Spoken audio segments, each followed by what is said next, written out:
Hi everyone, welcome back to another edition of the Water is Love Live Talks. We are here today with Hussam Hawwa, who is a friend, water regeneration and environmental specialist and leader from Lebanon, where he founded and leads the consultancy and design engineering firm DIFAF.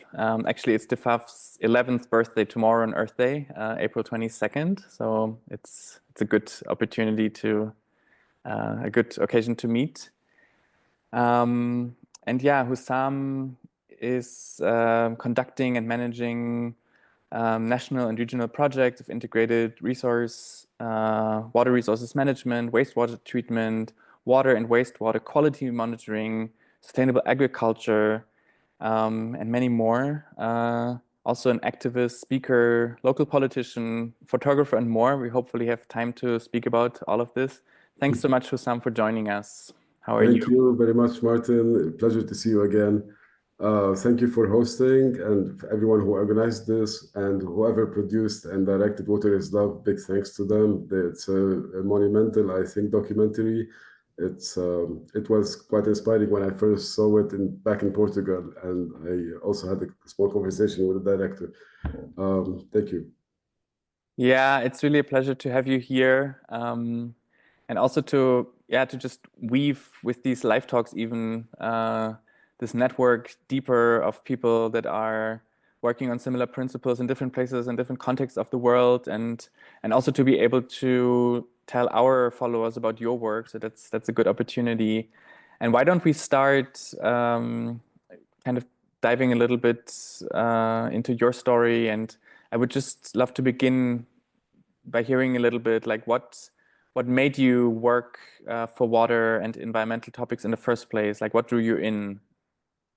Well, first, when I first started my agriculture years, I was aspiring to get a major or like a bachelor degrees that gets me closest to nature, where I can actually work in an environment that was a very new topic back then in Lebanon. Unfortunately, I just quickly found out that agriculture is the most destructive sector to the environment, which actually first made me a bit pessimistic. But then I learned that you have to know your enemy well, and then I pushed forward, and I enjoyed my bachelor degrees. Then I decided to work on water because water is like the major capital in this area, a semi-arid area of the Levant, and especially Lebanon. It's quite abused and misused as a sector. So I decided to study that in Wageningen University in Netherlands, where I went into anthropological and technical major and minor. And then I came back to Lebanon. I worked most of my years in the beginning between private, public, NGO sectors. And then I founded DIFAF while I was walking on the biggest river that we have. I walked on the river, documenting the pollution on the river. And at that time, I was like, man, what the hell? All these donor funded grants and huge investments are coming to no really result. And we have this major resource that we have so polluted. So I was documenting the river from the source to the end, to the sink, basically almost. And I showed like how this degradation developed and how the horror shows that were actually building up. At that point, where there is one very visual impact that I had once is like it was completely dead, it was completely black, and it was bubbling, almost like a apocalyptic scenario. So I decided I want to make a small community, or starting with a agency that is technical, at the same time has a policy and social insight into development and guiding like donor money also to better impact and better, more sustainability in projects, which can lead to better water resource management. This was the first idea of starting DIFAF. Yeah, and maybe you can tell us a little bit more about your current work, also with DIFAF. Like, what are you doing? Maybe also which principles are guiding your work? Mm-hmm.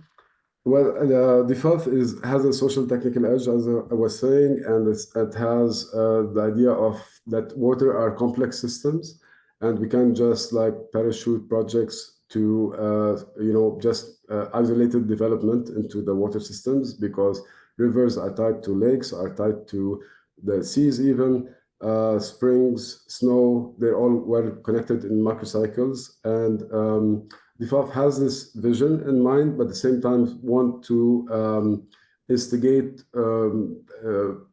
projects or solutions that can actually work technically and at the subsidiarity level. So the subsidiarity principle where we work with municipalities and local governments and communities basically on solutions that are actually low OPEX or low operational costs that can actually work because this is one major, let's say, loophole in these, let's say, technologies that they actually always instigate or push for technologies that consume a lot of energy and chemicals and power and efforts from municipalities that can't, most of the times cannot actually handle them or establishments or water establishments under the ministry. So this is, let's say, the philosophy, and we work in wastewater treatment because also we link solid waste management, so environment impact assessment also, and different green techs.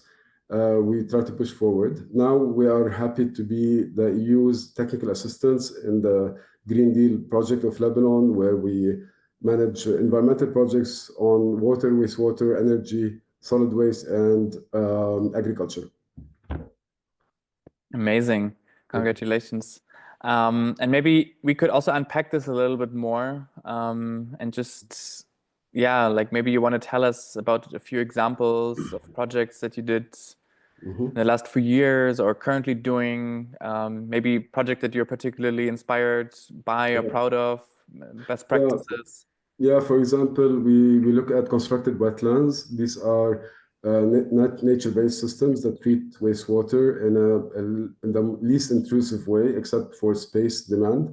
Hmm. But we innovated in one system in the north where we put a small mechanical input in it, which is solar powered aeration, where you have less need for space in that case. So we're kind of innovating in that also regard. But this constructed wetlands are, I think, a technology that can merit attention in wastewater treatment because that uses no energy ideally and no chemicals at all. So but it needs attention and needs like constant follow-up. Yeah, so for example, we trained a establishment, a government public authority to monitor operators of wastewater treatment plants. So we created a lab for them, and we trained them on like methods to monitor this water. Other projects we worked on biogas systems because also solid waste can affect groundwater, and so like organic waste can be turned into useful biogas. Now we got a small grant to develop a hydrogel, which can be applied to soils, and it can actually absorb water, so it can irrigate eventually, slowly release water, so you can decrease irrigation need by 20 to 50%. Hmm. And we're going to do it from waste. So the idea is to innovate on a formula that's circular economy based, where we take waste sources and we produce this hydrogel eventually. This is a lab research and development work. These are some examples. We're also working, for example, with Plan Bleu on like the coastal zone law, where you are governing the pollution and the management of water on the coast because it actually has a lot to do with aquifer infiltration into the Hmm. because of over pumping or like the rivers getting polluted water to the coast and what to do with that. So it's linking the inland and the coastal water resource management. Yeah, thanks for sharing. And also, I mean, just imagining doing this work against the onslaught of like all the like complex social and political situation that Lebanon anyways finds it in, and then recently suffered this massive Israeli attack and war. Yeah. Um, I'm I'm curious like how you're navigating this like this seeming paradox of like investing in regenerative solutions and then like confronting this force of destruction. Yeah, I imagine it's really difficult, but I also see you as somebody who is like so much invested into like improving this place and seeing its potential. Yeah. Well, definitely, like a genocide can be also labeled as an ecocide. Right. Basically, the white phosphorus that was thrown, it's enough to show like the destruction that happened to a lot of farming communities in the south, other than the human loss, of course, which is tragic. But also we have water pollution, we have soil pollution that occurred. And well, I think whether you take it in like the peaceful settings where development is happening, or whether you take it in war settings, I think it's kind of a correlated problem where it's actually a system that uses, I don't know, very old ways of colonial aggression. It can be coming through technologies and development of systems that overuse our resources and overuse our, let's say, luxuries or scarcities of any resources that we have. It's basically abuse of resources, and I think it links with the capitalism and the post-capitalism world that we're living in, and which is, I think, turning to a new world order, which we have to really redefine now in terms of managing on the maybe lowest level of authorities, because municipalities can be held accountable and in transparent ways that are, more clear, and they are actually more linked to the land and area. So this is a regoverning structure. It's called remunicipalization. But also we have to look at the idea that we cannot think of problem solving in a linear way anymore. It has to be complex, as water is complex and as societies are complex, and it cannot be depoliticized.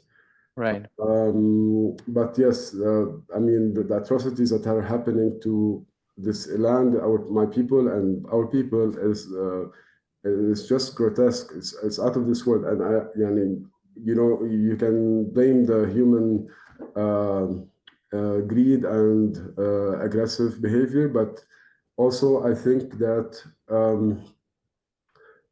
this cannot last in the end. Like this kind of aggression is now too quickly to be exposed, and as corruption is too quickly to be exposed in like the other, let's say, more stable scenarios. And I don't think such systems are sustainable in any shape or form. They cannot be anymore. We cannot allow in this century like to make way for racial and colonial projects anymore. And they won't match with the current, let's say, awareness is globally rising on the importance of humanity and what it means to be human, a humanitarian. Because being humanitarian now is not just about humans; it's about also your ecology and your environment and resources. And this is, equally should be respected as with human lives. Where we see many countries they gave like rivers a persona and a legal status. Yeah, you said that this work cannot be depoliticized. I deeply resonate with that. But unfortunately, like in let's say Western privileged context, it often seems it is, or it can be. And I wonder if you could say more in your understanding, like what actually connects ecological regeneration work with the necessary work for anti-colonial resistance or decolonization, or maybe another way of putting it could be like, what kind of ecological regeneration work is actually anti-colonial? Yeah. Well, I think starting with respecting our resources and ourselves as water beings, it starts from the individual, also respect to oneself and their communities and their culture, their history. And what does a soil system mean, for example? It's not just a place where you can just plant things. Soils are living systems. They are vibrant with life. And if you don't see it that way, that means you're missing the point. This is also like speaks on industrial agriculture, for example. That's actually very destructive to soils. And it's a precipitant of old colonial systems where it's all about growth and colonizing and taking resources for human benefit. But human benefit now is very clear that it's not just human benefit, it's also like environmental human benefit. And humans cannot exist without their environment. Our tribal systems have always respected like these resources without really having problems of like the resource scarcity or destroying like a river system because it's overfished or so. I mean, now industrial aquaculture is actually the main reason why they do this industrial aquaculture is to make fish feed, which is ridiculous. You destroy like your ecosystems, which is now like becoming like wild catch in the seas are becoming a very big issue, and it's very causing endangered species to become more endangered and species to the ecosystems to collapse. So I don't know if I answered, but I'm trying to go around a bit. Yeah. Yeah, in a way, like what's the yeah. I think the I answer. think you did answer it. Yeah. And To, maybe you could also kind of bring it down a little bit more to the context of Lebanon uh, and the region that you're in. Yeah, but to conclude maybe on that, I think the idea of linking back humans to their resources and the capacity of their resources is key in any Yeah.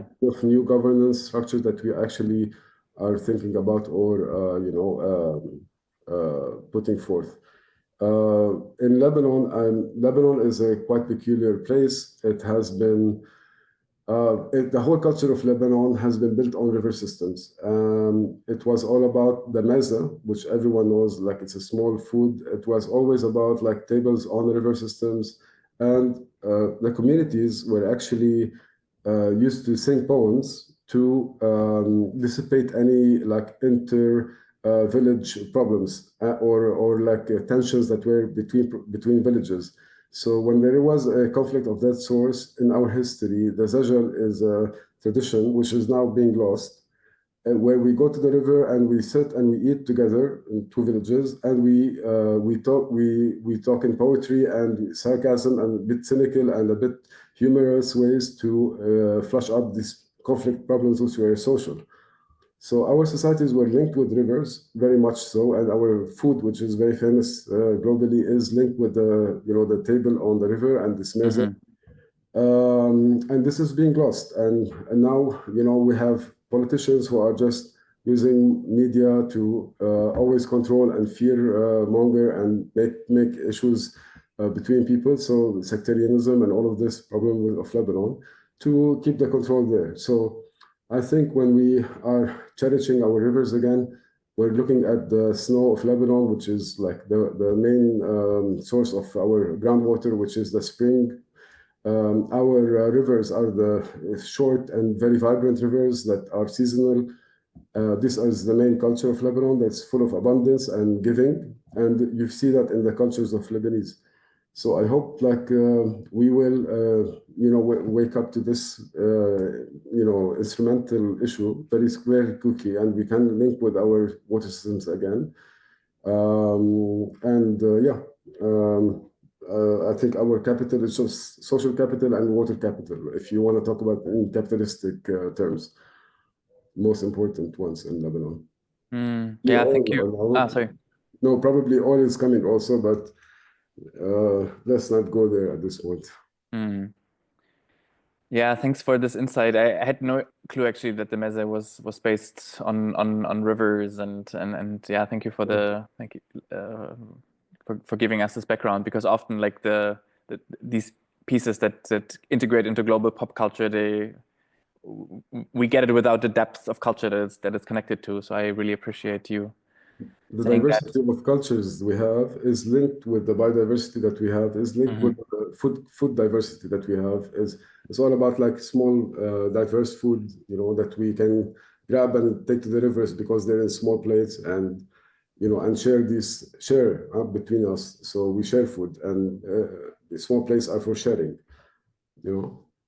Yeah, that's beautiful.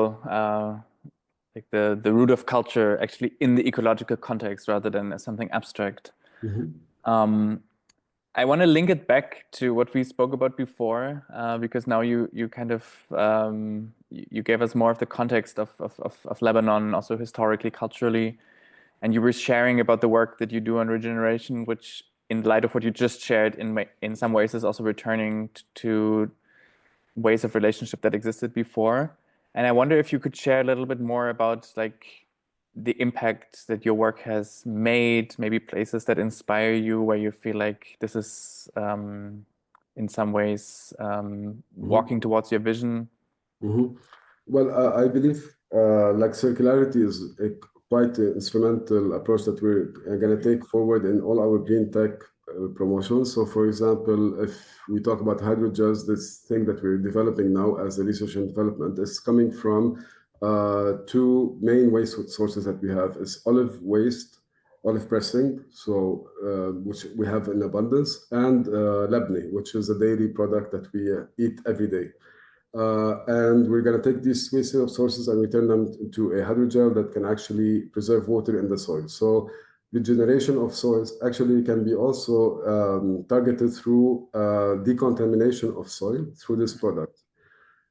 Because this product can actually absorb water, so you can spray it, and then you can, in contaminated soil or salinized soil that has a lot of salinity, and then you irrigate it and it will absorb the salinity. So this is also the research that we're pushing forward. Amazing. But I believe that the idea of, for example, groundwater management is key, because we have like 8 illegal wells in every square kilometer, which is maybe one of the highest rates of illegal pumping. Wow.